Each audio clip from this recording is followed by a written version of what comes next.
Hello guys, welcome back to the channel. Welcome back to another new video.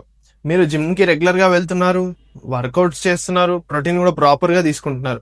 అయినా కానీ కొన్ని months నుండి same body same strength ఉంటుందా? అయితే ప్రాబ్లం వర్కౌట్లో ఉండొచ్చు.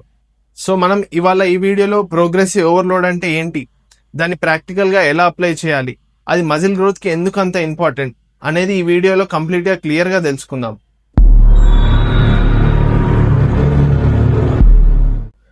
So what is progressive overload? Progressive overload అంటే సింపుల్గా చెప్పాలంటే గాయస్, మన బాడీని గ్రాడ్యువల్గా ఎక్కువ ఛాలెంజ్ చేయటం. మన బాడీ అనేది ఒక ఇంటెలిజెంట్ సిస్టమ్ గాయస్. మీరు ఫస్ట్ టైం జిమ్కి వెళ్ళినప్పుడు ఒక 10 kgs బెంచ్ ప్రెస్ చేయడం అనేది ఒక ఛాలెంజ్. కానీ అదే 10 kgsని ఒక 6 monthsగా కంటిన్యూస్గా చేయడం, బాడీకి అది అడాప్ట్ అయిపోతుంది. అడాప్ట్ అయ్యాక గ్రోత్ అనేది స్లో అవుతుంది. కాబట్టి మనం మజిల్ గ్రోత్ కావాలి అన్నప్పుడు బాడీకి కొత్త ఛాలెంజ్ ఇవ్వడం చాలా ఇంపార్టెంట్. ఈ ప్రాసెస్ని మనం ప్రోగ్రెసివ్ ఓవర్లోడ్ అని అంటాం. So guys, why is this important? Previous వీడియోలో మనం హైపర్ట్రోఫీ గురించి డిస్కస్ చేసాం. హైపర్ట్రోఫీ అంటే muscle growth. Muscle growth start అవ్వడానికి ఒక ట్రిగ్గర్ అనేది కావాలి. ఆ ట్రిగ్గరే ప్రోగ్రెసివ్ ఓవర్లోడ్. ఛాలెంజ్ లేకపోతే గ్రోత్ ఉండదు గాయస్. సో ఎగ్జాంపుల్, మీరు సేమ్ స్కూల్లో సేమ్ క్లాస్లో 10 yearsగా ఉంటే గ్రోత్ ఉంటుందా? ఉండదు. అలాగే మజిల్స్కి కూడా కొత్త ఛాలెంజ్ అనేది వస్తేనే అడాప్ట్ అయ్యి బిగ్గర్గా స్ట్రాంగర్గా అవుతాయి.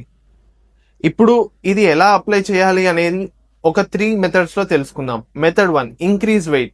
గ్రాడ్యువల్గా వెయిట్స్ని ఇంక్రీజ్ చేయడం. ఎగ్జాంపుల్, మీరు ఈ వీక్ 40 kgs బెంచ్ ప్రెస్ చేశారంటే నెక్స్ట్ వీక్ 42 or 42.5 చేయొచ్చు. గ్రాడ్యువల్గా స్లోగా ఇంక్రీజ్ చేయడం. Method 2, increase repetitions. Weights increase చేయలేని సిచ్యువేషన్లో మనం రెప్యుటేషన్స్ అనేవి ఇంక్రీజ్ చేయొచ్చు.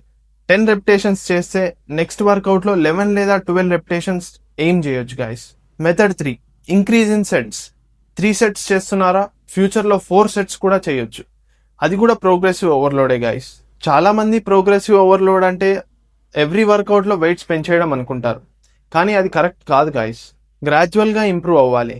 వెయిట్స్ కానీ, సెట్స్ కానీ, రెప్యుటేషన్స్ కానీ, లేదా ఫామ్లో ఇంప్రూవ్మెంట్ ఉన్నా సరిపోతుంది. సింపుల్గా చెప్పాలి అంటే హైపర్ట్రోఫీ అనేది మజిల్ గ్రోత్ ప్రాసెస్.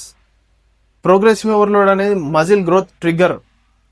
మీరు స్ట్రాంగర్ అవ్వాలి, మీ మజిల్స్ బిగ్గర్ అవ్వాలి అని అంటే ఎవ్రీ వీక్ మీరు బెటర్ అవ్వాలి. This is the power of progressive overload guys. Video కనుక నచ్చితే లైక్ చేయండి, షేర్ చేయండి. ఇలాంటి ఫిట్నెస్ నాలెడ్జ్ కోసం ఫిట్ ఫోర్స్ని సబ్స్క్రైబ్ చేయండి. Thank you guys. See you in next video.